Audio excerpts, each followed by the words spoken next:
शांतीचा, मानवतेचा, विज्ञानाच्या, समतेचा संदेश देणारे महात्मा ज्योतिबा फुले, तथागत गौतम बुद्ध, भारतरत्न डॉक्टर बाबासाहेब आंबेडकर, छत्रपती शाहू महाराज आणि मानवतेसाठी लढणाऱ्या सर्व महापुरुषांना मी अभिवादन करतो. व्यासपीठावर बसलेल्या सर्व सन्माननीय व्यक्ती आणि माझ्या समोर बसलेल्या आंबेडकर वाद्यांनो, आज 14 एप्रिल डॉक्टर बाबासाहेब आंबेडकरांचा जन्मदिन. डॉक्टर बाबासाहेब आंबेडकर म्हणाले होते, शिका, संघटित वा संघर्ष करा. पण मात्र आपण शिकत नाही, संघटित तर होतच नाही. मग संघर्ष काय, माती करणार का?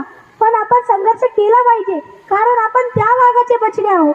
आज गांधीजी फक्त नोटावर आहे, पण बाबासाहेब आपल्या कायदेवर कोरलेले आहे. असे होते आपले डॉक्टर बाबासाहेब आंबेडकर. डॉक्टर बाबासाहेब आंबेडकर म्हणाले होते, मी सारा भारत देश बौद्धमय करेन. तो तर त्यांनी केला, पण घटनेच्या पानावर बाबासाहेबांनी बौद्ध धर्माचे बीज पेरले. डॉक्टर बाबासाहेब आंबेडकर म्हणाले होते, 100 दिवस शेळी होऊन जगण्यापेक्षा 1 दिवस वाघ होऊन जगा. जय भीम, नमो बुद्धाय, जय संविधान.